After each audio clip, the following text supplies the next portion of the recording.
All right, hello everybody.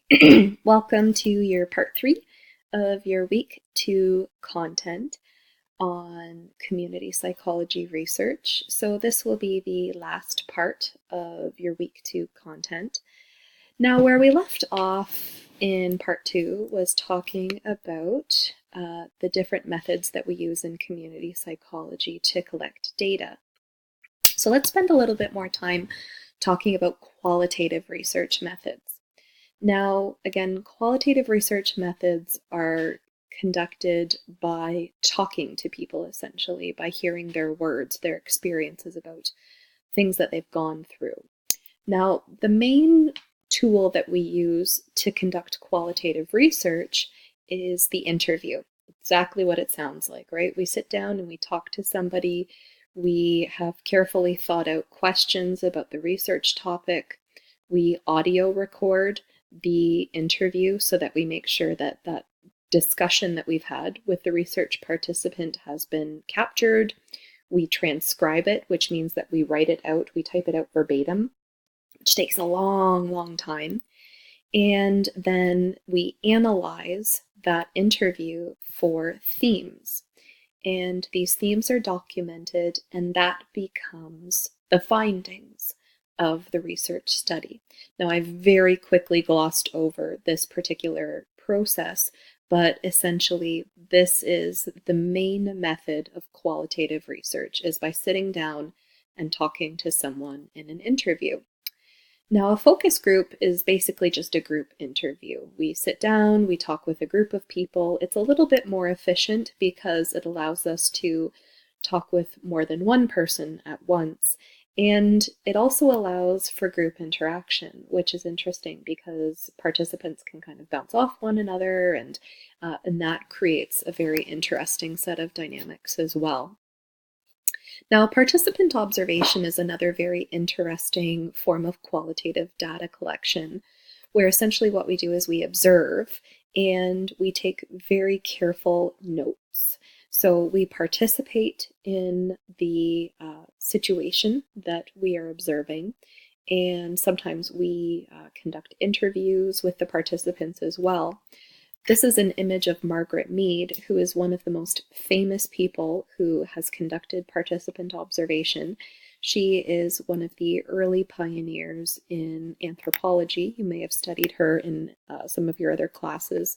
But what she did was she went to Samoa and she conducted participant observations with different communities there and learned a lot about their culture. So participant observation is a really interesting way for us to describe what is going on in a group as well. So let's spend a little bit of time talking about quantitative methods. So if qualitative methods are words, quantitative methods are numbers. We're interested in quantities of things. So what we do is we emphasize measurement, statistical analysis, experiment, etc. So what I'm going to talk about are experimental and correlational research. These two things are the main concepts that I want folks to focus on. So an experiment is the only research method that allows us to understand if one thing caused something else to happen. So experimental research is the only way that we can establish causation, is what we call. So I'm going to give you some examples, so don't worry if these terms are new for you right now. Hopefully by the end of this lesson, these concepts will be clear for you. So basically what we do in experimental research is we manipulate variables, we change something. And because of that change, that allows us to say that one variable caused something else to happen or occur. Now, this term variable that you're seeing, that's our fancy word in science for referring to something that we're measuring. So a variable, in this example, could be diet and school achievement. These are the two variables that we're interested in understanding.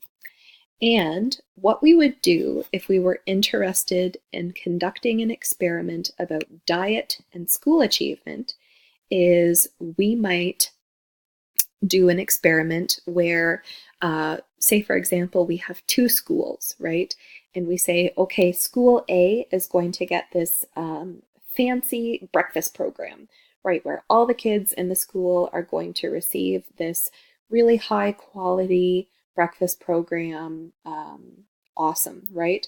And school B, we are going to leave as is, right? We're not going to do anything in school B.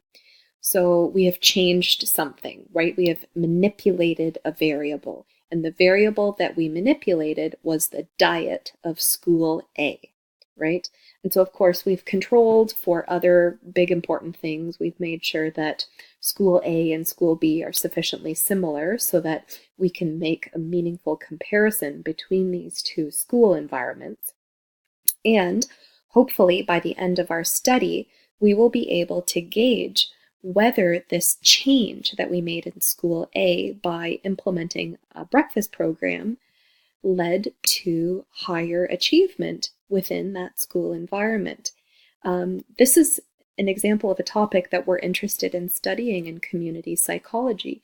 Again, we know that people who do not receive proper nutrition often do not have the kinds of cognitive and physical capacities that other people who do receive proper nutrition have.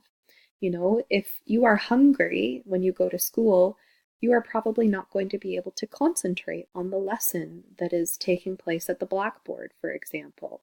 And so we know that kids who don't receive proper food, they don't do quite as well in school. So this would be an example of an experiment. And because we manipulated something, we would be able to say that changing the diet in school A led to better school achievement. That makes sense to everybody. Now, we can also study the exact same variables, but from a correlational perspective. So a correlation is, again, our fancy word in science for a relationship.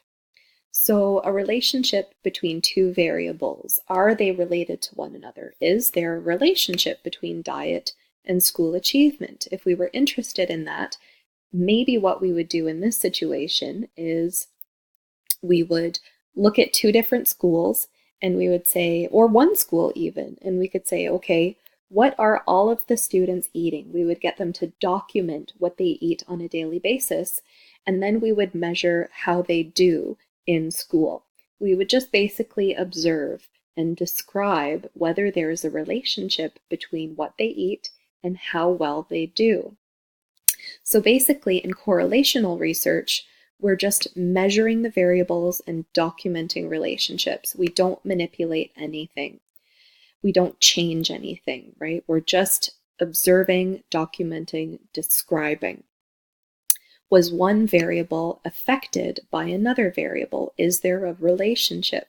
So we can study the same topic, like diet and school achievement, but from a different perspective, from a correlational perspective. Now, it's important to note that in science, kind of the gold standard for this kind of research is the experiment, because that allows us to establish causation. Now, experiments are not always possible for a lot of different reasons. Sometimes they're not ethical, sometimes they're very expensive, they're not practical. Sometimes it just makes more sense to do a correlational study just to kind of measure and describe what's happening and see if there are any relationships between the variables that we're studying. So the key thing is that just because there's a relationship between two variables, say, school achievement and diet, unless we have done an experiment, we cannot say that one thing caused another thing to happen. That's the only way that we can establish causation, okay? So I hope that makes sense to everybody. Please follow up with me if you do have any questions. Now, one of the goals of quantitative research is to describe data, right? And so we often will give people surveys and questionnaires where they answer questions. Oops, I've opened up something I didn't mean to there. There we go. And you'll often find that the way we ask people to describe their experiences about a certain factor or variable is through what we call a Likert scale. Now, I'm sure everyone has had experience with a Likert scale at some point in your life. If you've filled out a student evaluation, you have experience with a Likert scale. This is your traditional, on a scale of 1 to 5, how do you feel about the new blah, blah, blah, right? How do you feel about your experience in this course? Was your professor effective, etc.? And then you fill in a number for how you feel about that particular issue.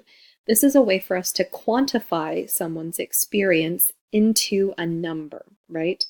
And then what we do is we take all of the surveys from our research participants and we analyze that data, and we look at averages and how spread out the data is, etc. So again, that's stuff that you don't need to know about necessarily, but in order for us to describe the data, this is one of the ways that we do it. Now, here are some key terms that we look at when we're understanding social issues in community psychology. So incidence and prevalence, I'm going to let you read about these in your textbook, but the two big ones that I want to look at, and risk factors and protective factors, we get into in a little bit more detail later in the course. But essentially, we're interested in understanding how many of a specific issue exist at this particular moment, like homelessness, for example, right? What's the prevalence of homelessness in London, Ontario in 2017? Now, how many new cases of homelessness occurred in London, Ontario in 2017? That's the difference between incidence and prevalence. And what that allows us to do, again, is to describe how much of a certain social or psychological issue is occurring at any given time. Now, this one is very interesting. This is another method that we use to describe a psychological or social issue. And basically what a geographical information system is it's mapping out what is happening in a certain community according to neighborhood or county or municipality, for example, and what kinds of social or psychological issues are happening. So this is a map of Canada looking at food bank use from 2013. And so what it allows us to do is compare province to province, how many people are being assisted with food banks, right? How many people are using these kinds of services, etc. How many of them are kids? How many new cases are there, etc. This is in a diagram of the city of Chicago and your life expectancy based on the neighborhood that you come from. Some really, really disheartening statistics here. But unfortunately, this is the kind of thing that we know is true, is that if you come from certain areas of a city, perhaps this area is much more low income than other areas, that it can impact something as important as your life expectancy. The city of Hamilton, Ontario, did a very similar study recently, and it's very striking when we can see data described like this. So these are the kinds of initiatives that we try to do in community psychology. And of course, what we try to do now is take what we call a mixed methods approach, because we know that there are strengths and weaknesses of both types of data collection methods, that quantitative data and qualitative data both have strengths. So just a quick recap for what we talked about with your Chapter 4 material. We looked at qualitative research and quantitative research and some of the ways that we go about collecting data in community psychology. And of course, what this is all for is to help us to learn that new knowledge that will help us to strengthen our initiatives, our programs that we're using to help people who are experiencing very real and serious social and psychological issues. So, my friends, well done. You have made it through your week 2 lesson. Woo! If you have any questions or concerns, please email me. I'm here for you, and I will see you next week. Cheers!